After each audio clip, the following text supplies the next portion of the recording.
Let's start with unifying the exchange rate, which remains very important at this time, relating to the story that a dollar was sold at 631 at the I&E window, and the central bank maintaining that it's still at 431 or 441 naira. But let me ask you, what do you think, or what are the quick wins with regards to fixing our exchange rate? The disparity between the I&E window, that's the official rate, and the black market rate seems so alarming. Well, you can actually break this down very, very simply. If you have, let's take any market, Lagos, any market, Oshodi, Balogun, and there are several shops. And you go into one shop, you can get a product for 410 naira. And then you walk down some shops away in the same market, you get the same product for 776 naira. So what's going to happen? It's exactly the same product, no difference whatsoever in the two products. So the dollar that anybody sells at 420 or 410 or 440, and the dollar that anybody sells at 776 are exactly the same dollar. Absolutely no difference in the same market. So that just graphically, lays down the issue. That so long as you could keep doing that, you have essentially created a disruption that is self-made. It's not made by anybody. It's not made by any government or foreign partners or anybody. So all the issues we have around arbitrage, about people trying to get cheap dollar and sell it, and a huge parallel market, is just because we decide on our own to sell or allow this same product to be sold at two widely different prices in the same market. The financial analysts and monetary economics can explain it in much more flowery, much more complicated economic analysis. But it is that simple. So that any economy in the world that really wants to drive an organized, planned, predictable economy cannot afford to have what we have with these multiple exchange rates. Well, we are not doing more of export. Yes, the NEPC posted some beautiful figures, I think, for 2022. Many say we can still do better. If we don't export to the level, we won't get much FX. We'll still rely on the regular sources. What are the options for government at this time? Well, I can't say often enough whenever these discussions come out that neither the Central Bank of Nigeria nor the Finance Ministry nor the presidency have factories to produce dollars. The way any country creates increasing foreign exchange income is by exports. It's that simple.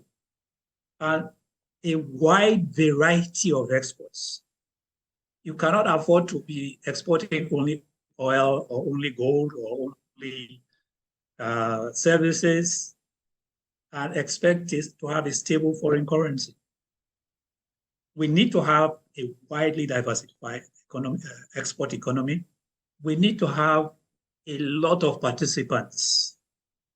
Recently, we had an event where just the number of participants in number of registered exporters in Nigeria compared to those in South Africa. In Nigeria, we had about 3,000 exporters. In South Africa, they had about 40,000 registered exporters.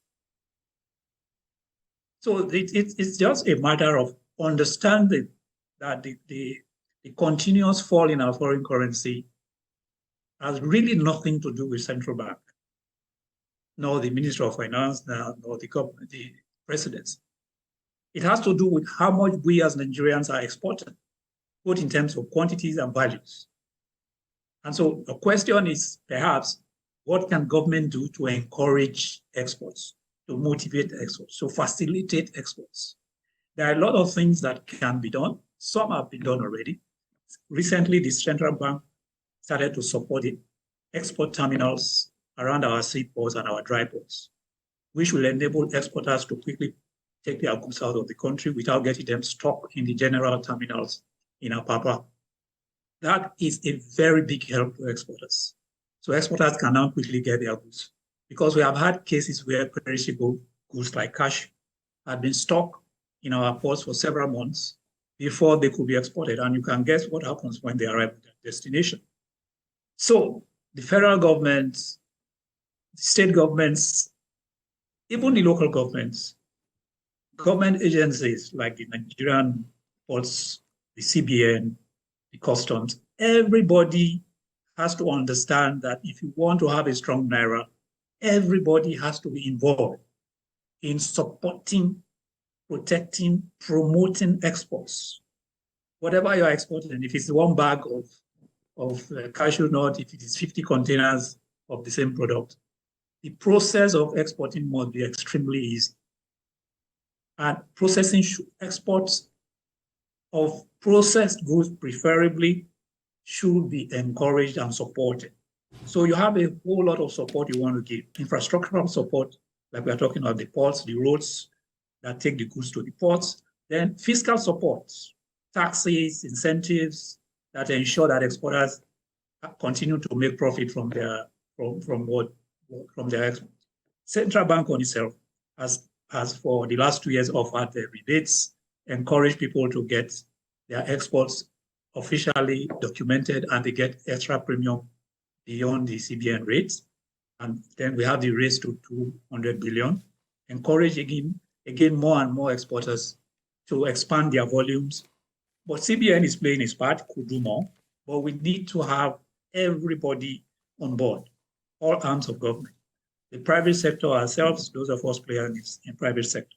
Because each time as a manufacturer or as an enterprise in general merchandise, and you say CBN should give us more dollars, CBN should give us more dollars, and I am not exporting, you are not exporting, all of us in the trade community are not exporting, we are all importing, and we are saying CBN should give us dollars. And you really don't stop a minute and say, where is CBN supposed to get these dollars? In the countries with strong currency, a lot of people are exporting, a lot of people are importing. So importing is not the issue. It is how much export activity is going on relative to import activity.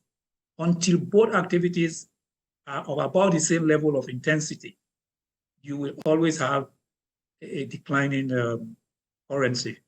There's no rocket science to it beyond that.